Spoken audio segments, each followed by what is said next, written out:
brought me here.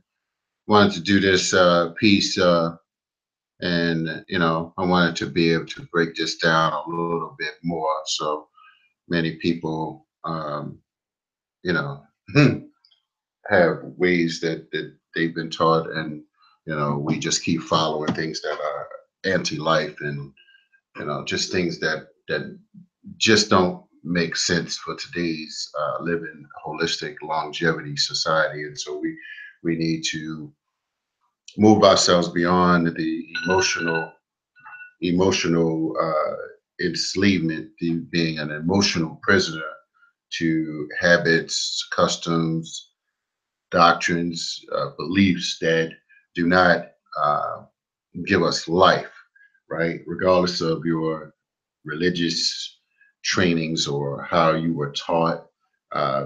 Some things are just don't make uh, a whole lot of sense. And so, we have to use some thoughts. And what's happening, me being a success scholar, I'm sometimes challenged because, in this society, in a system based upon racism, white supremacy, there's a pecking order. There's an ideological pecking order. There's a skin tone pecking order, right? There's a now, you have different fraternal sorority, or anybody that's close to Greek society, or if you are a ordained minister or some sorts. Black people tend to worship individuals that are of these veins. So there's this pecking order dynamic that Black people listen to, and then on some instance there's the rap music philosophers and the entertainers, the athletes, the comedians. So all of these actually uh, come into play because when you have such a real deep thinker like the success scholar, the being someone that understands the level of warfare, national security memo 200, depopulation. I mean, I understand that Black people are not wanted, needed, or have any value in this society today. So therefore, I realize that some people may not necessarily have that level of appreciation. And this is why, for instance, I entitled this "High Heels, Tattoos, and Negroes," NOI and Yvatte Carnell, because recently, yeah, had a post about high heels and tattoos, and so some people, you know, um, took different things different ways, and this came out of conversation where I had a young person that chose to put on some heels, and I thought that she was actually too young to have heels, so I was just seeking people's opinions, right? I mean, first and foremost, I don't think that young people, young little girls should be wearing grown folks' heels outside somewhere. So, you know, um, I mean, I personally don't think that women shouldn't actually wear heels. You know, Now, and let me first, my theories were, based upon holistic health aspects, right? There are many studies that are out here. I got part of it from Dr. Lalia Africa, which some people don't want to read, but he's actually a very highly intelligent, evolved researcher. And so he actually gave a little history on the history of high heels. And, I posted that. Now, people may not want to listen to somebody named Africa. I understand that. Like, people in the Nation of Islam will still like listen to Elijah Muhammad, although there's a contemporary scholars out here and information that talk about health, and they could certainly realm and update that information from uh, from the early teachings of what they had to understand. And so I don't I don't listen to too many individuals that still would try to tell people about to eat how to eat to live. So I just realized that there's more to this thing than that. We need individuals with a contemporary analysis, um, and we need real thinkers at this particular time. So with that being said, again, that Dr. Africa, he discussed it about the Venice and the whole prostitution theories about high heel shoes. Well, I actually read up on it a little bit and before, and my understanding is that it partially came out of the need to for individuals to appear like a better class or like a royalty. So it stems out of the European tradition of saying like uh, I wear high heels, so I don't do work like the rest of you peasants. So that's and the theory was if you're wearing heels all the time, you're rich, so you don't have to do the work of the workers in the field or wearing regular shoes, so that you don't have to work. Now, there's several studies that are out here, and why is this significant? Because bottom line is we need people that are going to be productive. Meaning that you can't work. I mean, depending upon the type of work, but if you are, for instance, always in pain after an hour and you have to sit, how can you get things done, regardless of your occupation? It tends to be more of a facade. So there are other instances, and here's the thing: it's like when people want to, I don't know, look corporate, I guess, or who is defining what is corporate? I mean, if you're clean and you look and you sound intelligent and you can get the job done, I mean, honestly, who cares? It's all about for real. I mean, and that's even on a level. I wear suits at times, but it's just like, for real. I'm not going to get too caught up into some of these, European labels, the social statuses. I mean, Negroes lose their mind over, bags and belts and shoes. Let me tell you, and this goes into the tattoo conversation. I had a patient, actually, some time ago in the projects. I mean, just poor health, 30 something years old, on dialysis, just, all kind of messed up. But he had on a pair of Jordans, and some of us, there were some Caucasians that noticed that too. And and he said, I don't even have a pair of Jordans.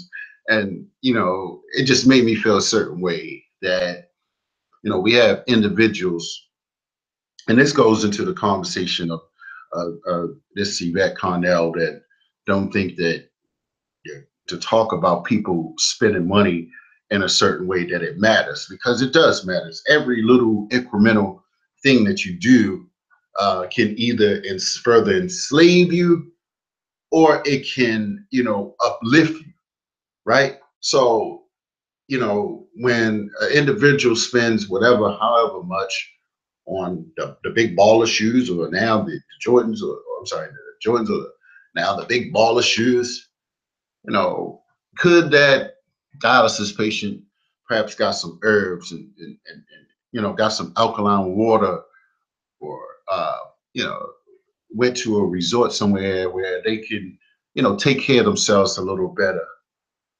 So my question, and not to appear, too extreme, but there's some extreme unconsciousness going on. And I even see, for instance, and this is, I mentioned the Nation of Islam, NOI, because again, I see their women, they don't have any understandings of, anatomy, physiology, or they, in terms of nation building, organizations that have that well-roundedness to understand the holistic nature to nation build, right?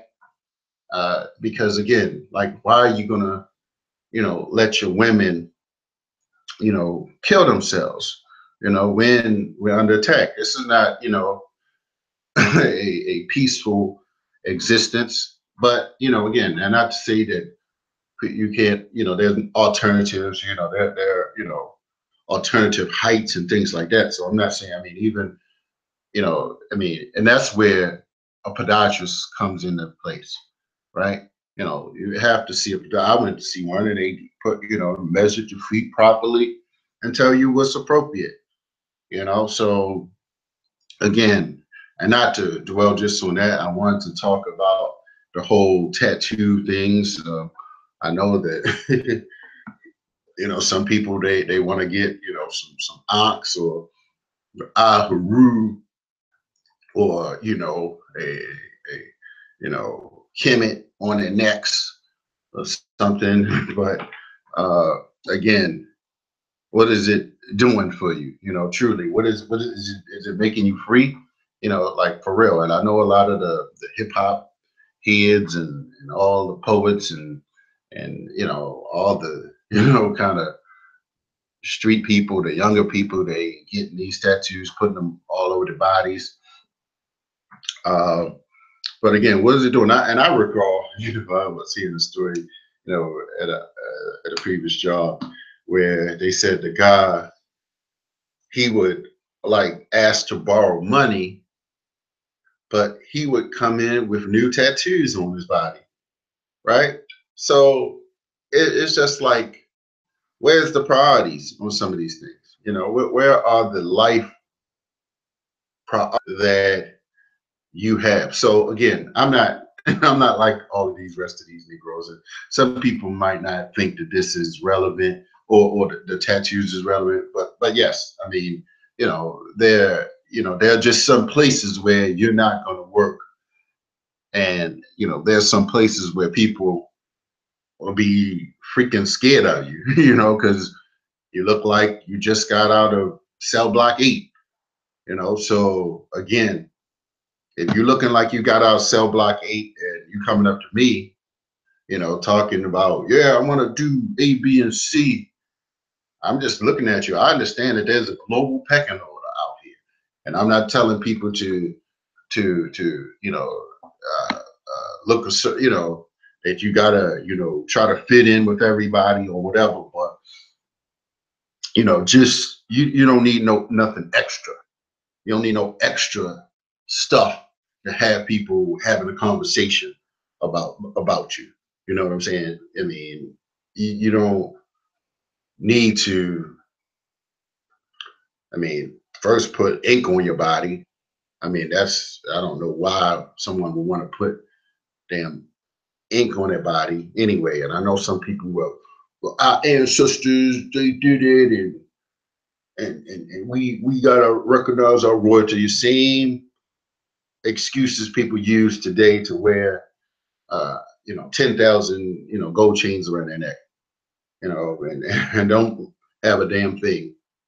So again, many of us, we spend too much money on these things that do not enhance our life, that do not add value. And I'm absolutely sure that some people are going to disagree with it, but I tell you, more and more individuals will see the relevance of my movement compared to anyone else's. But I know that I'm not coming saying some spooky cult type of teachings. So I know that some standards are just too logical for some people, and many of us are beat down. And even one sister, she said, "Yeah, I had tattoos, but I wouldn't tell my children to get any.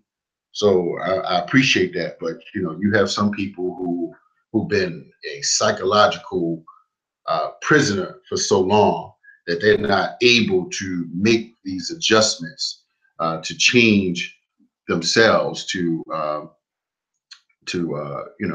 change their behavior in the future, to know that they need to become a different person, or to teach their children how not to um, participate in some of the insanities that are out here, some of these insane behaviors. But that's what I meant for Yvette Carnell. She talking about uh, always talking about how different people, different group. I'm sorry, like it doesn't matter what you spend your money on. You poor, offering no solutions, offering no intelligent, uh,